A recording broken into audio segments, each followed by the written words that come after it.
Assalamu alaikum everyone. I hope all the students are okay. That's great that everybody is okay, and I'm sure that you're working hard. That's great. Okay. We have to start, as I told you, that now after the mid of the sessions, the mid of the semester now, the new world we have to jump into, and that is the world of phonology. At the same time, I expect that all of you must have worked hard to understand what is phonetics, and at the same time the basics of phonology, which I think we talked about during the previous sessions. So today we have to jump into the world of phonetics and phonology, but the part we have to now take up is phonology, and definitely we shall be talking about suprasegmentals in the coming days. Okay. My dear students, today is our session number 16 and we are to finish week number 8. So welcome to session number 16. Well, the topics we have to talk today or try to understand are, number one, what is phonology? And the second is we have to make a comparison in between phonetics and phonology. So these are the two topics for this particular session, that is session number 16. So let's talk about number one, what is phonology? Well, before we talk about the term phonology, I think it's very important to understand what we discussed when we picked up phonetics. I hope you remember that we tried to understand that when we define phonetics, the agreement was that it is the scientific way to study the production, the transmission and reception of speech sounds. We did not talk about any language. I still remember when we picked up phonetics, because time and again I said that when you are going to understand phonetics, first of all you have to understand the speech mechanism, at the same time how the speech sounds are produced. Yes, exactly. Afterwards, after a couple of sessions, I had to make certain references to English so that you may be able to understand. Yes, exactly. When we speak any foreign language, in case of English, definitely that is a foreign language for us. And I had to make the references to English language so that the concepts may be clear. Now, it is very important that I also told you one thing, that when we'll be picking up phonology, we definitely will be talking about some particular language. Now, this is the time we have to make a distinction that, all right, when we use the term phonology, what is the thing that we have to add to the statement which we in fact did not try to insert while understanding phonetics? For example, the statement in front of you is, phonology is the term used for the study of the speech sounds used in a particular language. Now this time I'm talking about a particular language. Now it could be any language, but since we are not talking about any other language, we are talking about English. That means that we have to talk about the phonology of English. Alright, so that is the marked difference in between phonetics and phonology. That phonetics takes on any language, the speech mechanism, what is the role of different speech organs during the production of speech sounds. Of course, we talked about articulatory phonetics, acoustic and auditory, absolutely right. Now, what's the use, in fact, what's the function of that system when it is applied to some particular language? Yes, exactly. So this is what we have to understand now, because we have got the understanding of the concepts which are governing the world of phonetics, and now we can apply all those rules. Is it clear? Then the statement says, the distinctive accents that many learners of English have are due to differences between the phonological system of their language and that of English. Now, I want you to recall one more thing, that what kind of English we have to speak and we have to follow. Do you remember that I made reference to certain types of Englishes, or may I say world Englishes? For For example, I talked about British English, American English, Australian English, New Zealand English, Canadian English, or maybe English that is used in South Africa. But at the same time, I said that what English we have to set before us for the sake of learning and for the sake of understanding. And at that time, all right, let's talk about British English because we have that model and we can make references to certain books and of course the material available. At the same time, we have, of course, in American English, but when I say, for example, American English, well, I have to say NAM English, that is called North American English. At the same time, I still remember I made a reference to one dictionary, which is one of my favorite dictionaries. I said, all right, each student of phonetics and phonology must have that dictionary. Yes, exactly, maybe online or maybe in hard copy or in hard shape. Yes, and that is Oxford Advanced Learners Dictionary. I hope you remember. So I would definitely suggest that you have to have this this dictionary for the reference sake, because when you look up any word and you want to consult the dictionary, you will find that, all right, two pronunciations are given. One is the British pronunciation, the other one is the American pronunciation. Not necessarily if you have got online availability, it's okay, that makes no difference at all. Now what happens, what is the difference in among the speakers of English? It is because of the phonological system of their language. It's very important to understand. For example, the English that is spoken in England and different parts of England, for instance, the model I'm talking about, and the model is received pronunciation, RP. Received pronunciation, RP, received pronunciation, or the BBC English, whatever you call it. That is the most refined English pronunciation available in England. Now, there are certain differences. So far as this particular statement is concerned, I am commenting on this.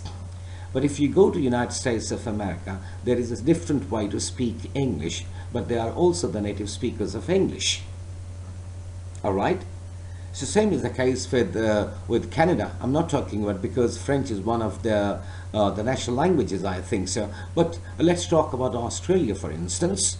So you can mark certain differences in between the English spoken in England and the English spoken in the United States of America.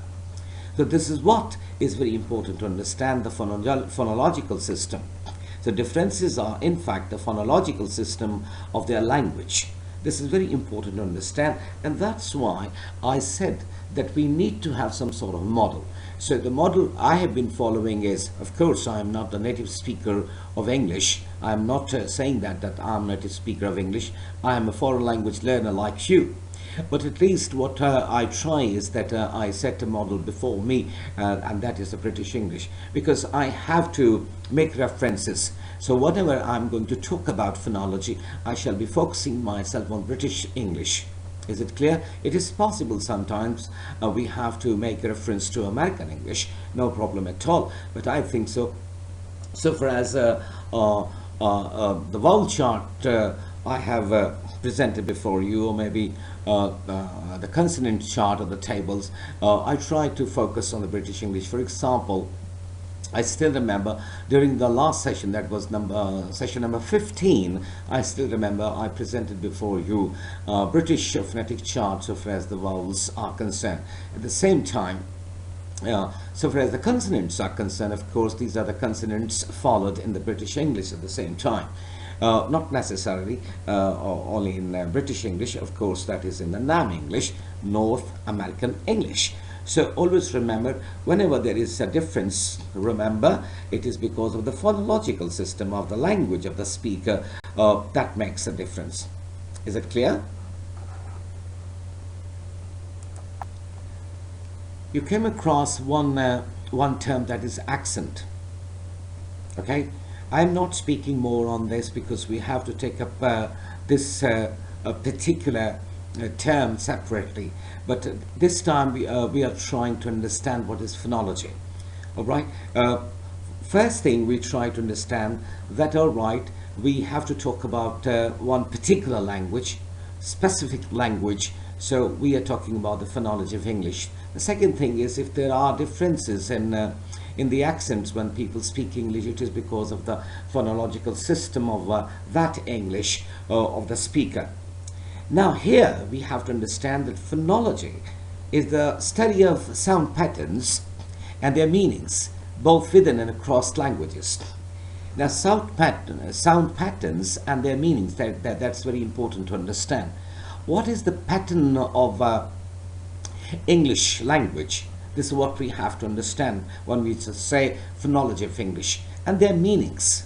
Sound patterns and their meanings, maybe both within and across languages. If I'm talking about phonology of Urdu language, I have to talk about the sound patterns of Urdu language, and of course the meanings they carry. So this is the third shape, this is the third dimension we have to understand about phonology. Okay, and one more thing I would like to add to this statement when I say, for example, that this is virtual learning and teaching at the same time. Please try to be natural. Please try to be speaking English language the way you need to speak, all right? If you just keep on just reading the slides, no, there's no use of that. So I wish that after the session, when the practice stage comes and you want to practice English language, please try to speak naturally, because there is a difference between the written English and the spoken English. And what happens, there are false starts. Sometimes you repeat the words, sometimes there are fillers, sometimes take pauses. It's quite natural. Okay, so I'm trying to be I'm trying to speak natural English the way I speak, for example, in the classroom. Why? I want to make sure that after the completion of this course, when you speak English, be natural, because you don't have to speak the written version. You have to speak whatever comes to your mind in accordance with the requirement of the topic or the context. Okay, so the third point we understand is that phonology is the study of sound patterns and their meanings, both within and across languages. Then, an example of phonology is the study of different sounds and the way they come together to form speech and words, such as the comparison of the sounds of the two per sounds. Now, it's very important to understand the statement is saying, sometimes what happens, the statement is written there until we have to analyze it. Statement says, an example of phonology is the study of different sounds and the way they come together to form speech and words, such as the comparison of the sounds of the two p per sounds in pop up. For 3 times this sound has been used. Pop up, pop up. Right? When you speak the first per, the presentation of per sound is different with the presentation or the use of the second per. But when you use this sound for the third time in up, you can easily understand that pattern is little different. Now listen to me this word again. Pop up. Pop up. The middle pair, just imagine, it is not that important. It is just providing the bridge in between the first pair sound and the last pair sound. The first one is quite plosive. Pop up. Now what about ah sound? Do you remember the sound schwa? The central vowel sound in the words like about, against, so pop up. But if you take pause and say pop up, then you have to use the sound ah. That is used in mud. That is used in blood. So this is pop up. Say after me. Pop up. Pop up. That's good. There is another way to understand, for example, First of all, you must remember that inside our mouth, what happens, the speech organs are taking certain positions in the production of speech sounds. Maybe they are consonant sounds or maybe vowel sounds. For example, in this statement, let's try to understand first of all. An example of phonology is the study of the movements the body goes through in order to create sounds. The body goes through in order to create sounds. Body, that means different speech organs inside. There are certain movements all the time when we are producing sounds, such as the pronunciation of the letter T in bat, where the vocal cords stop vibrating, causing the T sound to be a result of the placement of the tongue behind the teeth and the flow of air. Now, T is plosive, but when it is used in bat, where is the plosiveness? Bat. What happens to the tongue when we use the word bat, and when we stop at T, what happens? The vocal cords they are not vibrating. Why? Because of the placement of the tongue. Now say the word bat. Bat. Now what is the ending position of tongue when you say bat? Yes, T, bat, bat. Yes, exactly. The tongue is behind the teeth. So the flow of air, isn't it? It is behind the teeth and the flow of the air. So that's why what happens, there is no plosiveness, which we find, for example, if I use this T sound in the word teacher, teacher, you can produce this sound and say teacher. There is plosiveness. But when I say bat, there is not that plosiveness, right? This is what we have to understand, the sound patterns, because every sound pattern, whatever the sound is, we try to understand the movement of what? The body, of course, the speech organs, all right? Now let's think about your own language. How did you learn your language? Whatever the language you people speak, maybe Urdu, maybe Punjabi, maybe Saraiki, whatever the language you speak.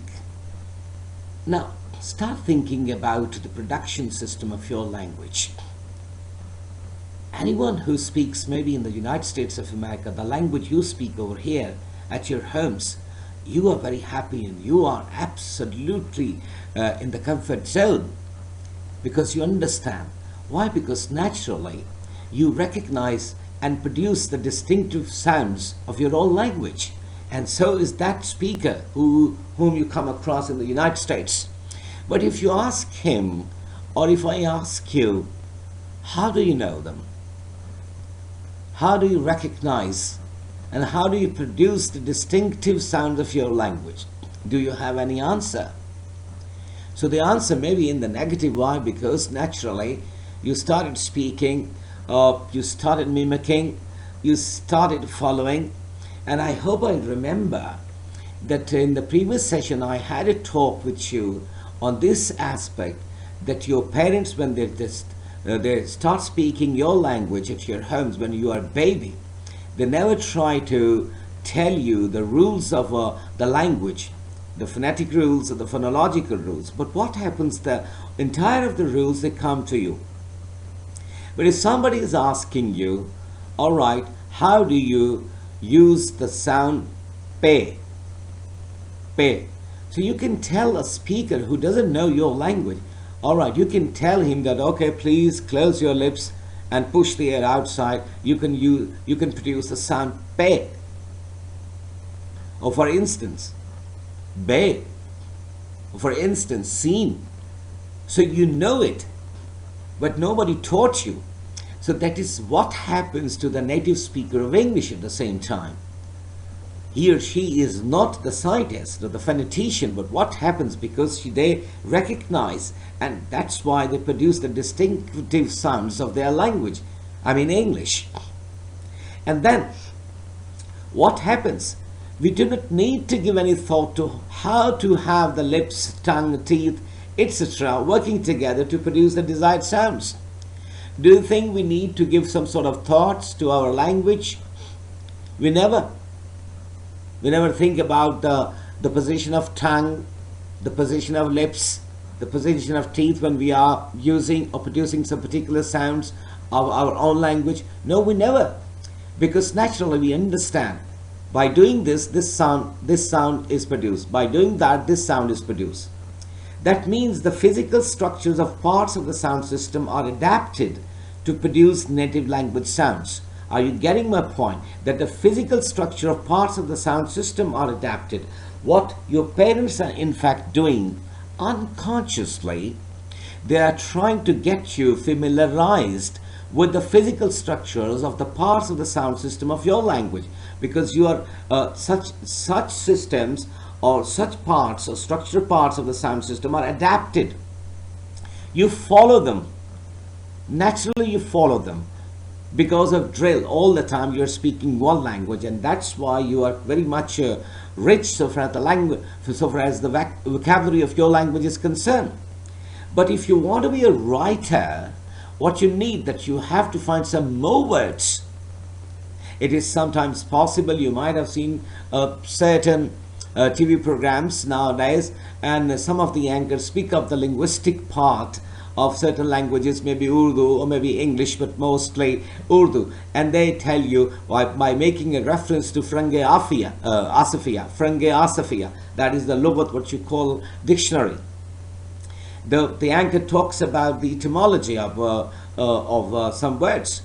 Now, if the word is new, you start using it, but first of all you try to understand the pronunciation of the word, and then you try to understand the meanings of the word, and then you try to understand the use of that particular word in a sentence or in your connected speech. Okay? Now let's talk about English and its phonological system, and of course speech sounds. You know, English has speech sounds. First of all, let me read the statement for you people. English has some speech sounds, phonemes, that do not exist in other languages. It is no surprise, therefore, that native speakers of those languages have difficulties producing or even perceiving such sounds. Now, what happens sometimes, English is very difficult language for the people who are not the speakers of this language. Why? If you are an Arabic speaker, what happens to you? If you are a French speaker, what happens to you? If you are, for example, Portuguese speaker, what happens to you? And if you are, for example, Pashto speaker, what happens to you? Why? Because English has speech sounds. They are different from the languages of the world. It is possible sometimes we find similarities, because English belongs to what language? It is one of the Germanic languages. The family is known as Germanic. It is possible that there is some sort of similarity in between Urdu and English sounds, but most of the time it does not happen. There are certain other languages which do not have speech sounds, the phonemes, like English, and that's why it's very difficult to understand these speech sounds. Number one, to understand. Number two, to produce. And so far as the writing part is concerned, I told you, I still remember I told you, it needs practice. What you need to do is that, please look at the table which I have already given to you, and again I shall give you. Focus on the table. Focus on all the traditional sounds of English, the phonemes. Try to very closely observe them, store in your mind, practice them, and when you write it, produce the sound. Remember, without having association between the symbol of that phoneme and the sound, the things become difficult. So this happens to, for example, to the speakers of those languages. who's primarily the head of the head of the family is not the Germanic ones, but other than Germanic ones. So it is possible. I'm not talking about it is difficult for you, but it is possible that it's difficult for those people who don't have the speech sounds or the phonemes the way English has. So that is the big problem in the learning of English, always remember, and especially when we talk about the pronunciation of English language. Okay? Now, after having understood what is phonology, it is very important to understand what could be then the aim of phonology. As a student of phonetics and phonology, I think we must be knowing what is the aim of phonology. Remember, the aim of phonology is to discover the principles that govern the way sounds are organized in languages and to explain the variations that occur. So that means we are running after the principles that govern the way sounds are organized. I can just ask you to recall, for example, the very first word that was fish. A very simple word, fish. It has got 4 letters, but when I talk about the sounds, the phonemes it has, very amazingly, it has got 3, f, I, sh. So this is what we have to find out. What are the principles behind them, right? Because we are trying to learn the concepts behind phonetics and phonology. So then why there are variations, right? This is what we have to understand, we have to study. Because we can begin by analyzing an individual language to determine which sound units are used and which patterns they form the language sound system. So we can talk about any individual language. We can pick up English, for example, and we are picking up English and we are talking about English. So that's why we have to understand the patterns. Different sounds, sound units, they make a pattern. And definitely when they make a pattern, we are talking about the sound system of English. So this time we are talking about sound system of English. When we talk about phonology and what is the aim of phonology, that means it talks about how to understand the sound units and what kind of system these units make. All right? It becomes the sound system of English language. All right? But it's important to make a distinction in between phonetics and phonology here.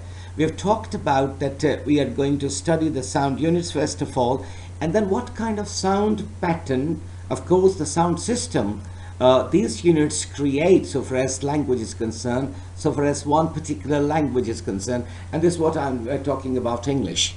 But remember, when we talk about phonetics, the story is different. Yes, exactly why? It is written, whereas phonetics is the study of all possible speech sounds. All possible speech sounds. It does not say that we are talking about one particular language.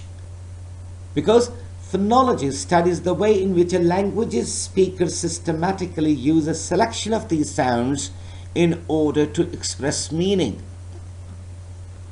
Phonetics talks about all possible speech sounds. But what does phonology study? That's the question. It studies the way in which a language's speakers systematically use a selection of these sounds in order to express meaning. So selection is made over here when we talk about one language, whatever it is. It may be English. So the speaker is very choosy here. He or she is to select these sounds. Since phonetics talks about all the speech sounds, but phonology doesn't do that. Depending upon the speaker is free to use or to select these sounds in order to express meanings, because not necessarily we should be knowing and we should be using all the speech sounds. No, depending upon what kind of things we have to speak. Is that clear? Further, it is very important to tell you that phonology is not only about phonemes and allophones. In bold there is another term, allophone. I'm not talking about this, but I want you to focus on phonemes because we have to talk about allophones in detail afterwards. So phonology is not only about phonemes and allophones. Phonology also concerns itself with the principles governing the phoneme systems. What is the area of phonology?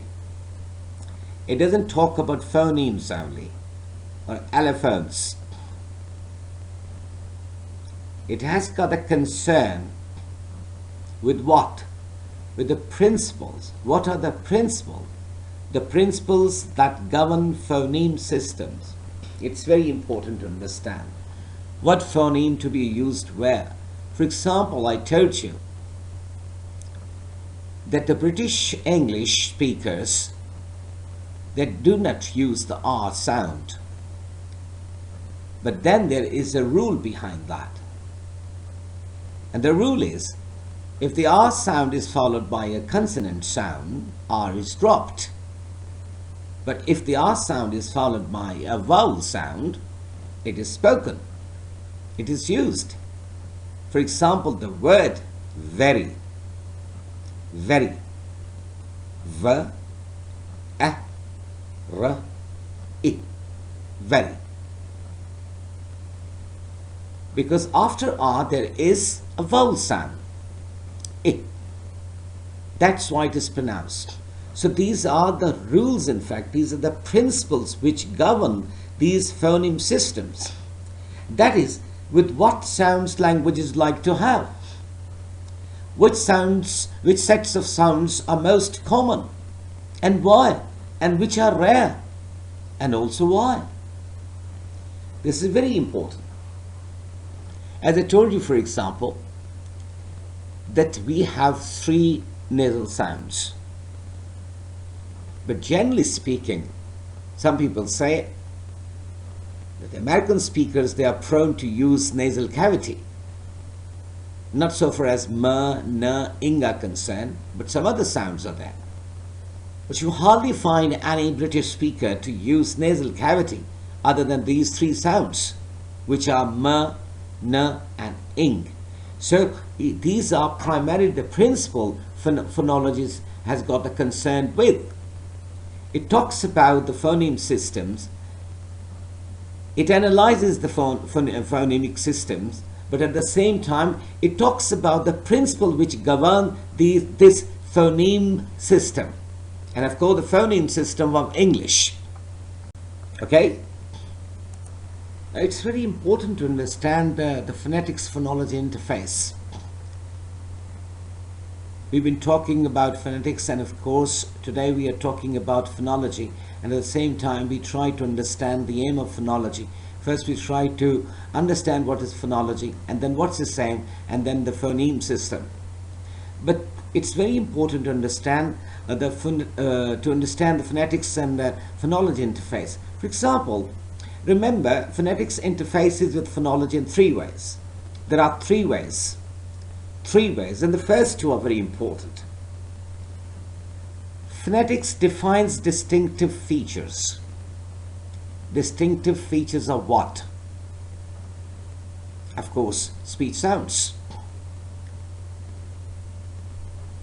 Phonetics explains many phonological patterns. Phonetics defines distinctive features. Of course, the speech system, of course, the speech sounds. Then phonetics explains many phonological patterns. We've talked about certain phonological patterns. We try to classify the consonants and the vowel sounds. And you were capable to classify them. You know there are certain speech sounds, of course, consonants, which are bilabial, labiodental, dental, alveolar, postalveolar, nasal, glottal. Do you remember? And we know, then again, the sound patterns. For example, we know about vowels. Certain vowels are front vowel sounds, some are central, and some are back, and then near center and near back. Now what happens when we are with these 2 things? One, that it defines phonetics defines distinctive features, and then it also explains many phonological patterns. That means Now we have got some sort of base. It is written these two interfaces constitute what has come to be called the substantive grounding of phonology. That means phonology is based on phonetics. Or in other words, phonetics implements phonological representations. It's very important to understand. That's why from the very start I was trying to correlate phonetics with phonology. You cannot separate it. And that's why time and again, although I didn't want to, but I deliberately try to refer to English so that when we are in the middle of the semester, we may be able to understand, all right, this is what phonetics talks about. But primarily, it is providing us the substantive grounding of phonology. Phonology is all the time dependent on phonetics. All right? So we are left with phonetics or phonology. Whereas phonetics is the study of sounds and is concerned with the production, transmission, and reception of speech sounds, which are called phones. Phonology describes the way sounds function within a given language and operates at the level of sound system and abstract sound units. Now that is the marked difference in between phonetics and phonology. What does phonetics do? That's important to understand. What I'm trying to tell you is that so far as the phonetics is concerned, it studies sounds and it has got a concern with the production and transmission and reception of speech sounds. Of course, those are also called phones. But remember, phonology describes the way sounds function. That's very important to understand. That means production is important there. I'm not saying transmission and reception, they are not important. But I'm saying production of speech sounds. The same speech sounds are described the way sounds function, right? I mean, how the sounds of one language, they function, whatever the language is. And remember, how do all those speech sounds operate at the level of sound system? Because we have to talk about the abstract sound units, which we'll be talking about later in the coming days. So we are concerned that, all right, phonetics studies what? The production, transmission, and reception of speech sounds. But remember, phonology describes the way sounds function in a particular language. Further, the point to understand is that knowing the sounds of a language is only a small part of phonology. If somebody is saying that I know the sounds of English, that is a small part of phonology of English, remember. That's very important to understand. That if you know the sounds of English, that doesn't mean that you know phonology. If I claim, for example, I know the sounds of English and I know phonology, no, remember, it is a small part of phonology of English. Because this importance is shown by the fact that you can change one word into another by simply changing one sound. One sound in a word, if changed, can change the word at all. For example, if I say bit, we have got b, I, t. And if I say bet, b, a, t. One change of sound, just one change of sound is absolutely changing the meaning of the word. The entire word is changed. It is very important to understand. Knowing the sounds of English, it is not only knowing the phonology of English. Is it clear? Well, I want you to focus on these two words which are in bold. For example, fine and dine. What do you think about these two words, fine and dine? Now, you can understand that these words are identical except for the first sound.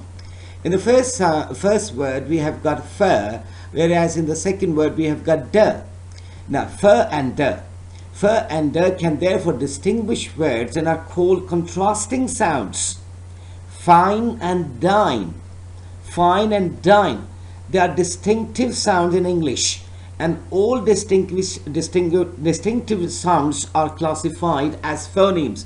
Now, fur is a separate phoneme, The is a separate phoneme. I repeat. Now, I want you to focus on these two words. One is fine, the other one is dine. Right?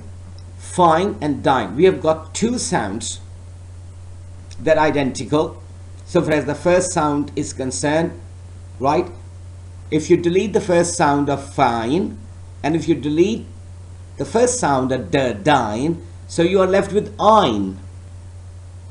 So what happened? F and d can therefore distinguish words and are called contrasting sounds. So this is because of f and d, these two words are different. Otherwise, ein and ein. In fine and dine, you've got the same speech sounds, all right? Ein, I and n, I and n. But here, two sounds, f and d. So they are in fact making the words distinguished.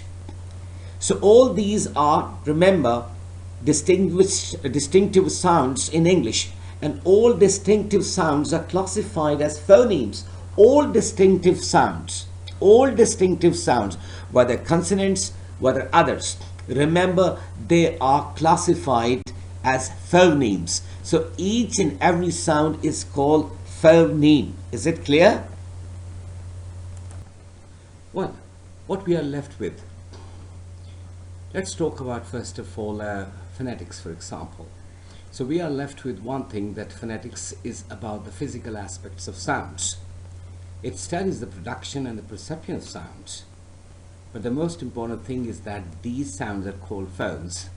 So that is the point you must remember always. That when we talk about phonetics, always remember that it studies the physical aspects of sound. Since it talks about the production and the perception of speech sounds, which are known as phones. All right. Now, one thing when we are going to make a difference between phonology and phonetics, or phonetics and phonology, you must remember always that phonetics is about the physical aspects of sound. It is about the physical aspect of sounds, because it studies the production and the perception of sounds. I hope you remember that when we talked about what is phonetics, of course, we studied it is, in fact, deals with the production, transmission, and perception of speech sounds. And now, this is our final verdict on this, that it is production and the perception of sounds. But these sounds are called phones. At the same time, remember that phonetics has some subcategories, but if not specified, we usually mean articulatory phonetics, right? Articulatory phonetics is very important, because time and again we refer to this. One must be knowing that what is articulatory phonetics, because we are primarily producing sounds, and that is the point we must remember, because it is everything which we talked about as the speech mechanism. Okay, so it is articulatory phonetics because we know what is the position of speech organs inside our mouth and what type of sounds we are producing. Okay, so that is the study of the production of speech sounds by the articulatory and vocal tract by the speaker. Can you recall the very first or the second slides of the first session, when I presented before you a speaker and a hearer or listener, and I said in that reference that it is not only one picture that we are talking about, there is a complete world in between the two. All right, so this is what we now come to know. It is in fact speech sounds by the articulatory and vocal tract by the speaker. But one thing is very important when we talk about the phones. Phonetic transcription are always done using the square brackets. Can you see? Square brackets. But when we talk about the phonemes, they are always written within the slashes. So here we are talking about the square brackets. This is what you must not forget. Okay? Well, we are engaged with one thing, that we are trying to make a distinction between phonetics and phonology. Now we have to talk about phonology, what in fact phonology is.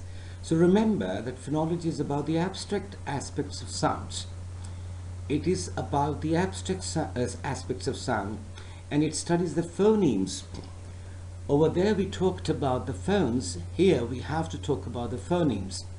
And that's why phonemic transcriptions adopt the slash. I told you that within slashes you have to write the phonemes. But when you are talking about a phone, you have to write within the square brackets, right?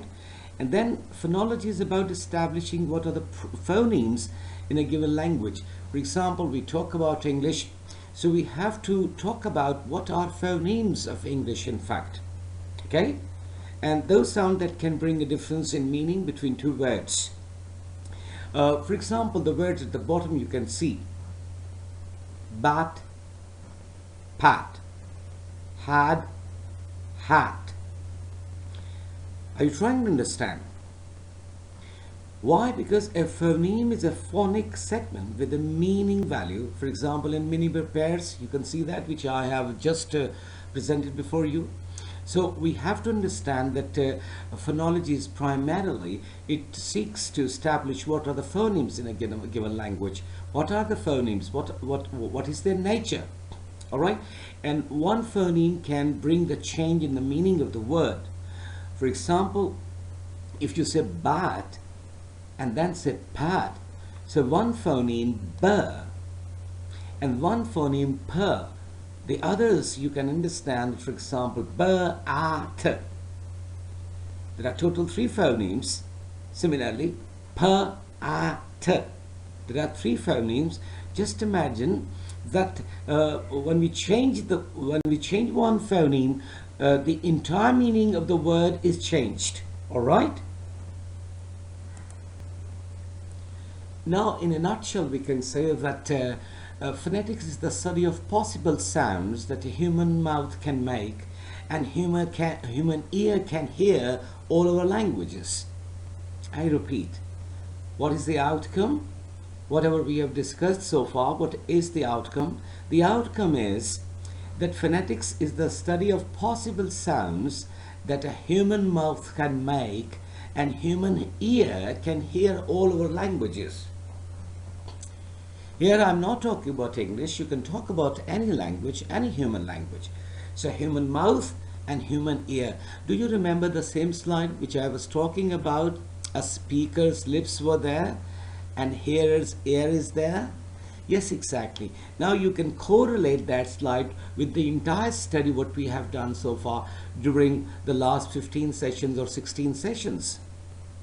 Now this is the outcome of phonetics, that it is the study of possible sounds that a human mouth can make and human ear can hear all over languages. Now whatever the language is, right? Since we are the students of English, that's why we've been talking about English, so that we may understand, all right, this is what is the way to produce English sounds or the sounds of English language. And then what is the outcome of phonology? Remember, phonology is the study of those same sounds within individual languages, which in each language is a much smaller set than the total possible. Since we are talking about one particular language, what I'm saying, phonology is the study of those same sounds within individual languages, which language is a much smaller set than the total possible. So this is what phonology is, because it never talks about generally. It talks about one particular language, whatever the language is. So we have got, for example, phonology of English, and we are primarily concerned with the phonemes of English and their usage. And what is the way to produce them? What are the concepts behind the production of speech sounds related to English language? What is the transmission way? And then, of course, we have to talk about the reception of these phonemes. Okay? Well, after having talked about that, we have to put a question. And question from ourselves to us, that what is phonology? If this is a question, then the answer is phonology is that branch of linguistics which studies the sound system of a particular language. This is what I told you. The sound system involves the actual pronunciation of words, which can be broken up into the smallest units of pronunciation. Okay? First, it studies the sound system of a particular language. Then that sound system involves the actual pronunciation of words, how the words are pronounced, by dividing them into certain phonemes. Of course, there are certain units. Now, these are known as segment or a phoneme. Is what I told you. For example, the words pat, chat, and fat have different phonemes at the beginning, and so phonemes contrast with each other to produce different words. Now, just imagine pat, chat, and fat, different phonemes in the beginning, isn't it? But all these phonemes contrast with each other to produce different words. We have to find a different way to produce per, then ch, and then fer. So this is what we are talking about, that this is phonology. Okay? Prosody. Suprasegmental phonology. Suprasegmental phonology. This is what we have to talk about. Suprasegmental phonology. What is prosody? Of course, the linguists believe that it can be called suprasegmental, and at the same time it can be called prosody. What is prosody then? I'm not analyzing. Why? Because we have to talk about these things in the coming sessions, but I'm simply telling you so that you may be able to get yourself familiarized with words such as pitch, loudness, tempo, and rhythm. In other words, the music of speech. The music of speech, remember. This is what in the coming session we have to talk about, okay? So you must remember these terms.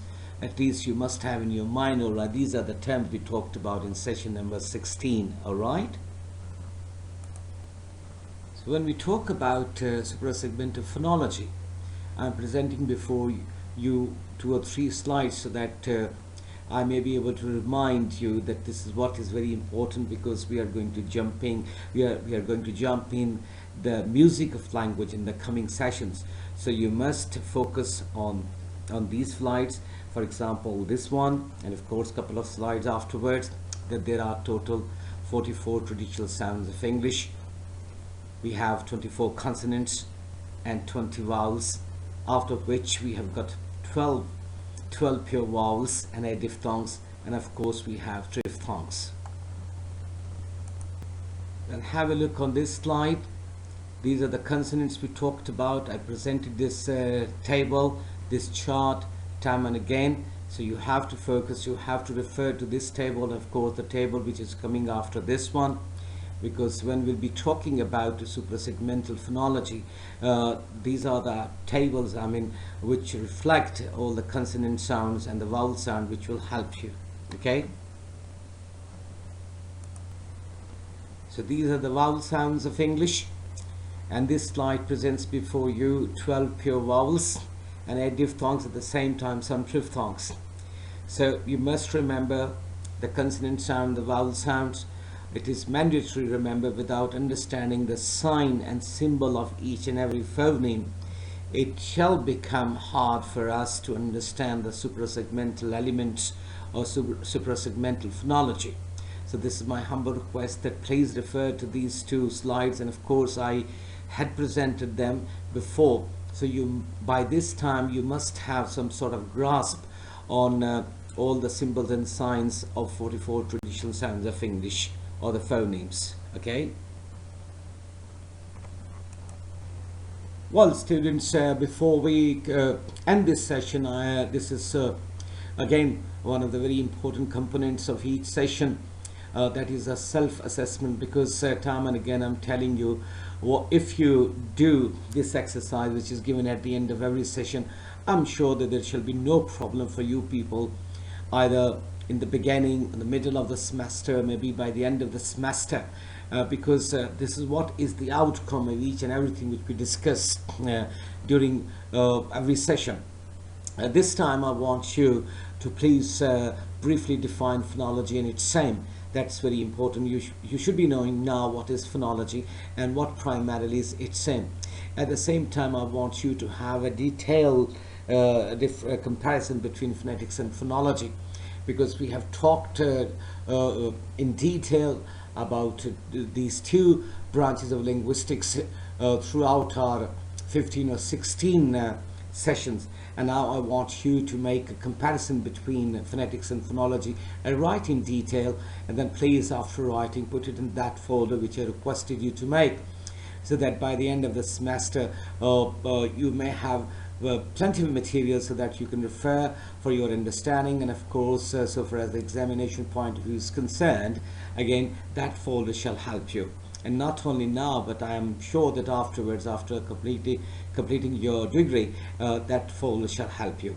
So thank you very much from my side. It's goodbye and good luck. Stay blessed.